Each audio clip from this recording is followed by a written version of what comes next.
Good afternoon, good evening, it's easy, and it's an evolution-y day, because it's time for the next episode of the Battle Cats Evolution series. Oh yes, yes indeed. But anyways, in the previous video, we talked about the Bishop Cat, and so today, we're going to be moving on to the next cat on the to-do list of the grand scheme of, cats that I want to showcase on the channel, obviously, and that, my friends, happens to be the Polevaulter Cat. Yes, one of the first, or not really necessarily the first, but like one of the new anti-zombie cats that have been added into the game from one of the previous updates. And in case you're wondering, I'm sure someone's just like, oh, what the hell is it? What was that intro? It's like you sounded just like Reggae. Well, in one of his previous videos, one of his most recent ones actually, I noticed that in the end of his video, it seemed that he was trying to mimic my intro at the end of his video once the whole screen was black. And so, you know what? I was just like, yeah, let's try to copy Reggae and see, if I can actually give a good off impression of him. Hopefully I did. Hopefully, it was all right. Don't mean to offend him or anything. Just,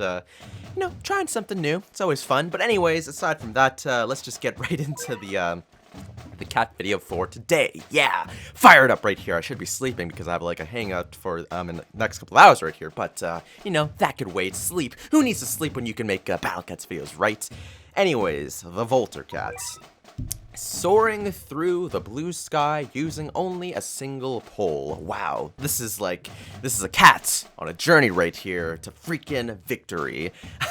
He is the height of athleticism. Wow, that's another, you look at this, it's like you got the pole, you got the big words, it's just like this guy is ready to win some medals in whatever Olympic sport he's actually doing, which in this case is the Polevaulter Cat thing, of course. Area attacks might slow zombies. Now, what's kind of cool about this particular description is that I believe this is one of the only few times, if not the only time, that the word attack is actually abbreviated to atks, which is pretty cool, I'm not gonna lie. It's pretty fancy. That's like Pono's kind of stepping up their grammatical game, or they're trying to be more hip or relevant, as the cool kids would say.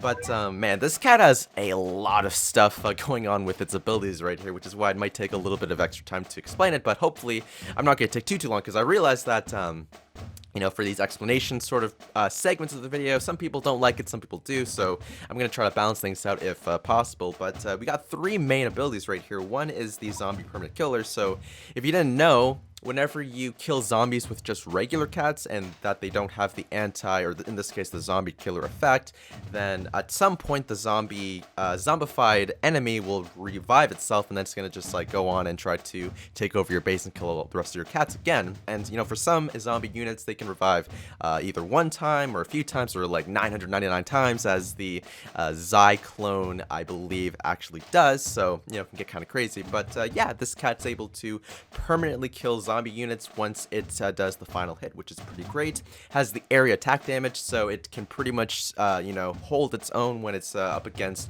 a fairly big group of zombies. And it has the long range distance attacks, which is it could be a good thing and a bad thing, as I've already explained when I talked about the what was it? It was like it's on the tip of my tongue, actually, just to, avoid making myself look silly right here, I'm gonna actually look for the cat because I can't actually think of it. It's like basically like that phantom-y sort of, salon-like variants of the cat, and I believe it is just over here. I can't believe I actually forgot the name of this. Like, I literally made a video for this, like, not too long ago, actually, so really, there should be no excuse for me to forget. And in all honesty, I don't even know where it even is. I believe... Don't worry, it's gonna be worth it. I know that you're probably thinking, like, oh, what the heck is he's doing? He's making no sense right here. Yeah, this one I'm talking about. The Vengeful Cat, right. The Vengeful Cat, so... the true form of the Vengeful Cat is the Kite Cat, right? I could have just said Kite Cat the whole damn time. Wow, wasting you guys' time. But don't you worry. So, if you remember watching that video, I talked about how the long range distance can be quite helpful, because obviously it's able to hide behind the meat shields or whatever happens to be your, set of spam cats in your particular arsenal. It can stand behind all those guys and take absolutely no damage, or it's very unlikely for them to actually receive any damage hits. But at the same time, if enemy units get way too close to this guy and there's no extra supporting units to fight them off if they get way too close, then obviously he's not going to be able to actually hit them, which is kind of unfortunate. So, it's a good thing and a bad thing. And on top of this, there's actually a fourth ability that this dude has, which is the slow effect. So every now and again, I believe it's a 50% chance. Well, you guys saw the table. Anyways, it's a 50% chance to slow down the zombie enemies. So not only does it has the long range attack, it has the area attacks, it can slow down enemies, and it can permanently kill zombie enemies all at once, which is pretty freaking like, I don't know, there's like all these things right here, all in one cat. It's unbelievable. I think it's one of the, well, I don't think it's one of the few cats. It's just like a super cat that happens to have 4 abilities that, if you even count the zombie killer as an ability. But it has 4 abilities, which is pretty freaking rad. So, can't get any better than that, right?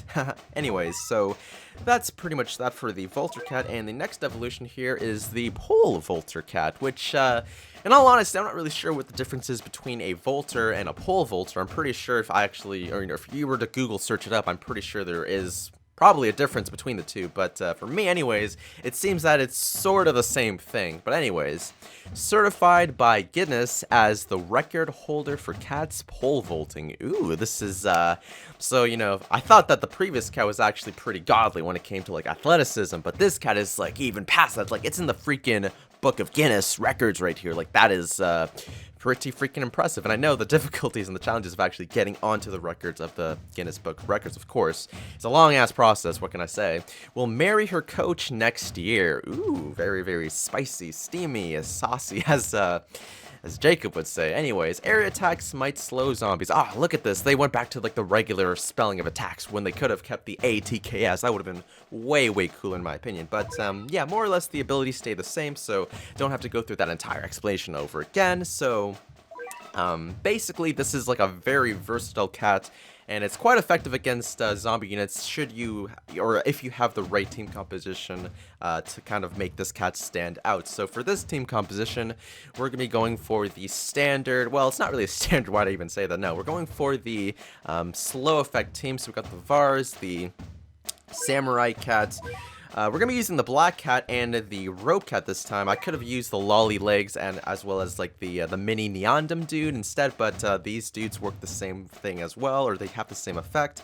And then just have the, cat jobs just for the extra experience, and then the basic spam cats as well as a Crazed Whale Cat to deal with any enemies that gets way too close to the Polevaulter. So we're going to be doing this in 2 different levels right here. Oh, actually, would you look at that? It's the next day. Oh my goodness.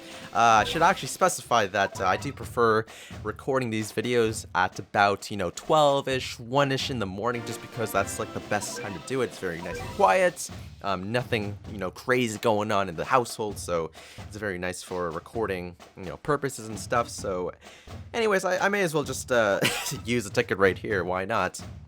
But after we get this silver ticket, or sorry, we use the silver ticket for greatness and awesomeness, then we will go into the level that I want to do. Ooh, look at that. A thingy that I'm never going to have to use because our thing is maxed out. How unfortunate. Unless there's an update in which I probably should have kept that, but obviously not going to bet on that anytime soon.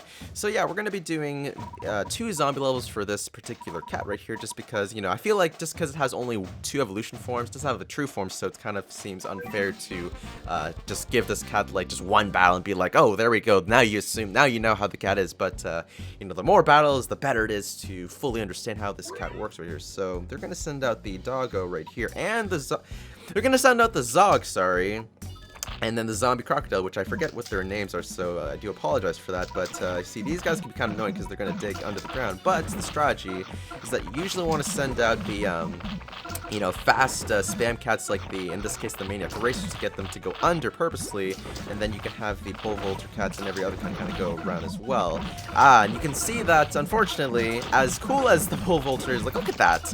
Look at the freaking height that it actually reaches. That is actually some unbelievable stuff right there. But you see, they have a bit of trouble when it comes to any zombie enemies that actually go around them. Like the zombie snakes actually just kind of like wailing on them, just like bonk, just on like the poles right there, which is a little bit unfortunate. But it should not be too bad right here. Oh, would you look at that? Already won the level. Couldn't even talk about the Polevaulter Cat damage because we're just way too freaking strong. Oh my goodness. But I guess you can sort of see just off behind. It's kind of hard to see. I know the victory sign and the gain experience points is sort of in the way, but basically you have the Polevaulter she'll run back, get like a little bit of a running start, and then just kind of launch herself into the air, and then just like fall flat first, or not face first, like back first, straight into the enemy, which is pretty freaking impressive. Like, you'd think after, doing that a substantial amount of times, you'd actually, like, probably break some bones in your back or something. Like, you gotta, she's probably just like that muscular to actually do such a thing multiple times. But anyways, let's move on to the next battle right here. So in case you didn't know, in the recent 5.7.0 update, they added in a couple more zombie levels that you're able to do in the second chapter of the main story. Not the main story, like the just the starter stories for the game. So now you don't have to just rely or wait for the zombie levels for the first chapter. You can now do them in the second chapter as well. So we're gonna try our best to do this as well here. And this time you can actually see the Polevaulter Cat, or the Polevaulter Cat, my bad, do its thing when it's like going to the air and smashing down at a force of like, or with a velocity of like 5,000 kilometers cubic or something like that. I forget how the matrix go actually, so I do apologize right here. But you can see that the Volter Cats are actually so like their long range distance is kind of ridiculous, to be totally honest. Like, I didn't even realize that we were already attacking the base right here, but you can see that these guys, like, they literally just don't even care about the zombie pigs or like the zombie seals and everything else that kind of got past them. So I don't know, what can I say? This is sort of like just one of those cats that I feel like it's meant to be used more like a support character, but it actually does a decent amount of damage for what it actually costs. Like, I believe in this case, yeah, it only cost, well, okay, 1,000's kind of expensive, but the long range, the air attack damage, and the decent attack damage as well. Did I already say no? Air attack damage, decent attack damage, right. Those two kind of sound the same. I might have repeated myself already, I actually forget now, but whatever, doesn't really matter. So anyways, back onto the Volter Cat right here. So do I recommend this cat? I do, actually. It's very, very good. It's not like, your main source of damage. Obviously, like, again, these cats are meant to just support your team if you're fighting zombie units. It just so happened that in this case, because I was doing really easy levels, and I don't have the zombie levels unlocked just yet for this particular cat right here, it's going to do pretty well in the early stages. So, if you're just, like, trying to do the basic zombie stages for the first couple chapters, then yeah, the Polevaulter Cat will definitely do you good. And I'm assuming that later on for more complicated battles, then the Polevaulter Cat will still do you good, because obviously it has like a lot of really good supporting abilities that should help your army stand up to zombies and stuff. Now, in case you're wondering, can this cat actually do well against the Zyklone?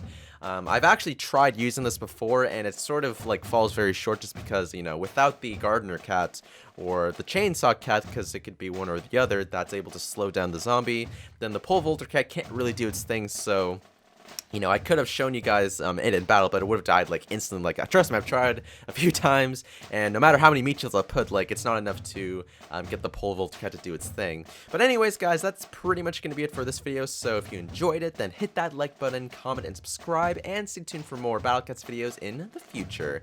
If you want to suggest any more casts that you want to see for future episodes, just leave it in the comment section below, and expect to see it sometime in the future if a lot of people or enough people want to see it. Anyways, that's going to be it. Thanks for watching, and I'll see you guys next time. Woo!